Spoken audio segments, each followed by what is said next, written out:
Bismillahirrahmanirrahim. Assalamu alaikum class 6. How are you students? I hope you must be enjoying good health class. In today's working, we are going to solve question number 6 and 7 of exercise 14b given on page number 190. इस chapter में हम लोग menstruation के जो chapter हम कर रहे हैं उसमें हम एरिया को फाइंड आउट करना सीख रहे थे। जैसे कि अगर हमें लेंथ्स गिवन होती हैं तो हम फॉर्मूला डायरेक्ट अप्लाई करते हैं और एरिया को फाइंड आउट कर लेते हैं। फिर हमने कुछ क्वेश्चंस ऐसे किए जो स्टेटमेंट्स क्वेश्चन थे। उन स्टेटमेंट क्वेश्चंस में हमें इंफॉर्मेशन गिवन होती थी और हमें ये गेस करना होता था कि हमें लेंथ गिवन है या ब्रेथ गिवन है। उसको यूटिलाइज़ करते हुए फॉर्मूलाज को मैनिपुलेट करते हुए हम क्या करते थे, जो मिसिंग आइटम होती थी हमारी फॉर्मूला के अंदर उसको हम फाइंड आउट करते थे। Likewise in question number 6 we are going to solve it. Let's see what we have in it. The length and breadth of a playground. एक प्लेग्राउंड है, उसकी दो चीज़ें हमें गिवन है, लेंथ एंड ब्रेथ, और उसकी मेजरमेंट कितनी है, are 36 metre and 25 metre respectively. In my previous lecture I also told you about what is meant by respectively. तरतीब से जो फर्स्ट आइटम है, फर्स्ट वैल्यू उसी से रिलेटेड है, ये उसी की वैल्यू है, और जो सेकंड आइटम है सेकंड वैल्यू उसके लिए होती है, यानी तरतीब से पहली आइटम के लिए पहली वैल्यू, सेकंड आइटम के लिए सेकंड वैल्यू। सो लेंथ हमारी कितनी होगी बेटा, 36 मीटर, और जो ब्रेथ है वो कितनी होगी, 25 मीटर्स। हमारी रिक्वायरमेंट है find the cost of levelling the ground. आपने ग्राउंड को लेवल करवाना है, उसमें कोई अप्स एंड डाउन्स हैं, कोई चीज़ जो है उसमें जो फ्लोर है वो अनइवन है, उसको लेवल करवाना है, और उसको लेवल करवाने की जो कॉस्ट है पर मीटर स्क्वायर। मीटर स्क्वायर का मतलब है कि हमें यहाँ पर एरिया फाइंड आउट करना है। मीटर स्क्वायर को मैंने आपको पहले भी बताया था कि एरिया जो होता है, बेस क्लास में आपको ये चीज़ बताई गई होगी कि जो एरिया होता है वो मीटर स्क्वायर में होता है, जो आपके पास लेंथ और ब्रेथ होती है वो मीटर्स में गिवन होती है आपको, राइट। तो इसका मतलब है कि हमें सबसे पहले तो एरिया फाइंड आउट करना है। फिर 1 मीटर स्क्वायर पर 3 रुपीज़ कॉस्ट लगती है। अगर हम 1 मीटर स्क्वायर पे लेवलिंग करते हैं तो उसकी जो उस पर जो हमारा ख़र्चा आता है वो कितने रुपीज़ का आता है बेटा, 3 रुपीज़ का। So let's start. सबसे पहले आपने क्वेश्चन को राइट करना है बेटा, और आपने डॉटेड फॉर्म में क्वेश्चन को बिल्कुल नहीं लिखना। उसके बाद मैंने आपको स्टेटमेंट क्वेश्चंस में ये बात बताई हुई है कि जब कभी हम स्टेटमेंट क्वेश्चन को सॉल्व करते हैं उसमें सबसे इंपॉर्टेंट बात है कि जो चीज़ें हमें गिवन होती है पहले उसको लिस्ट डाउन कर लें। सो हमें यहाँ पर गिवन क्या क्या है बेटा, हमारे पास गिवन है लेंथ और ब्रेथ। आप दोनों को राइट कर लो। Length is equals to 36 metre और जो हमारी ब्रेथ है वो कितनी है, 25 मीटर। और हमें पता कैसे चला कि इसमें एरिया का फार्मूला आएगा या पेरीमीटर का फार्मूला आएगा, और शेप कौन सी होगी। हमें दो चीज़ें गिवन है, स्क्वायर होता तो हमें एक साइड गिवन होनी थी, क्योंकि ये रेक्टेंगल है इस वजह से हमें लेंथ और ब्रेथ गिवन है।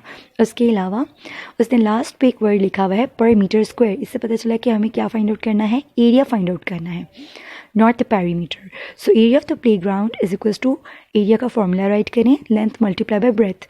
दोनों जो वैल्यूज उनको पुट करें और मल्टीप्लाई करें, 36 into 25 gives us 900 as it is an area, that is why इसका आंसर क्या होगा, मीटर स्क्वायर।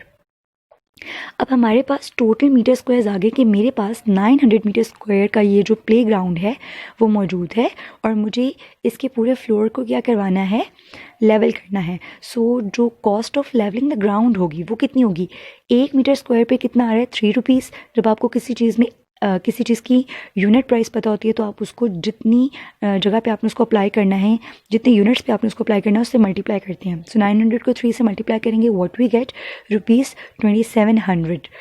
तो वो जो पूरी प्लेग्राउंड है उसको लेवल करने पे, उसके एरिया को अगर हम लेवल करते हैं पूरा का पूरा, तो उसमें हमारी कितनी कॉस्ट आ रही है, 2700 रुपीज़। अब हम करेंगे क्वेश्चन नंबर 7। क्वेश्चन नंबर 7 की स्टेटमेंट है, find the cost of flooring a square room. बेटा यहाँ से आपको फ़ौरन से गेस कर लेना चाहिए कि यहाँ पे हमारी जो शेप है वो कौन सी है, रेक्टेंगल है या स्क्वायर है। तो हमें कॉस्ट तो फाइंड आउट करनी है, किसको फ्लोर करना है हमने, एक रूम है लेकिन उसकी शेप स्क्वायर है, इसका मतलब हमें एक साइड गिवन होगी। इस क्वेश्चन में जो हमें साइड गिवन होगी वो एक ही साइड होगी, क्योंकि स्क्वायर में चारों साइड्स जो हैं वो इक्वल होती हैं। Square room at rupees 200 metre per metre square, ठीक है। 1 स्क्वायर मीटर पर जो फ्लोर करने का ख़र्चा आ रहा है वो 200 रुपीज़ है। If the length of each side of the room, her side, room की हर साइड की जो लेंथ है वो कितनी हो, 6 मीटर्स, तो हमें कितना टोटल जो है ना वो कॉस्ट आएगी, कॉस्ट ऑफ फ्लोरिंग। एक बात तो यहाँ पर क्लियर है कि हमें हमारे पास जो शेप है वो स्क्वायर है, और दूसरी बात हमें साइड भी गिवन है। पहले हम इसके मीटर स्क्वायर्स में एरिया को फाइंड आउट कर लेंगे, और उसके बाद हम जो पर मीटर स्क्वायर उसने स्क्वायर मीटर हमें उसने कॉस्ट बताई है उससे मल्टीप्लाई करके टोटल कॉस्ट को फाइंड आउट कर लेंगे। So first you need to write the question not in the dotted form. Solution लिखें, जो चीज़ें गिवन है इसमें हमें एक ही साइड गिवन है, इसलिए आप साइड लिखोगे 6 metre. After that you have to write the formula of the area of square, क्योंकि स्क्वायर शेप है इसलिए आप एरिया का फॉर्मूला स्क्वायर का राइट करोगे साइड स्क्वायर। आप यहाँ पे लेंथ स्क्वायर भी लिख सकते हो बेटा, बिकॉज यहाँ पे लेंथ भी लिखा हुआ है तो आप लेंथ भी लिख सकते हो, length square. After writing the formula you have to put the value 6 metre square आ जाएगा। जब भी किसी वैल्यू पे स्क्वायर होता है उसका मीनिंग होता है कि आप उसको 2 टाइम्स मल्टीप्लाई करो। 6 × 6 gives you 36 metre square. Now we have find out the area of the square. What you need to find out now, the cost of flooring. Total cost आपने find out करनी है। हमारे पास जब total area आ गया है तो हमें पता है कि 1 मीटर स्क्वायर मीटर पर कॉस्ट कितनी आती है, 200। हमारे पास जो 1 यानी पर स्क्वायर मीटर कॉस्ट है उसको हम 36 मीटर स्क्वायर से मल्टीप्लाई कर देंगे तो हमारे पास टोटल कॉस्ट ऑफ फ्लोरिंग आ जाएगी। तो हमने दोनों वैल्यूज़ को मल्टीप्लाई किया तो हमारे पास आंसर आता है ₹7200 रुपीज़। ये हमारा वो टोटल ख़र्चा है जो अगर हम करें फ्लोरिंग करें तो हमारी इतने रुपीज़ की कॉस्ट आएगी। Okay students, now question number 6 and 7 done. आपने पूरी हमारी जो 14B है यहाँ पे कंप्लीट होती है। आपने इन क्वेश्चंस को अपनी अपनी नोटबुक पे नोट करना है, and if you have already done these questions in your notebook, so what you need to do, you have to practise these questions. Keep on doing hard work class, रुकना नहीं है, आगे बढ़ते जाना है। स्टे ब्लेस्ड, अल्लाह हाफिज़।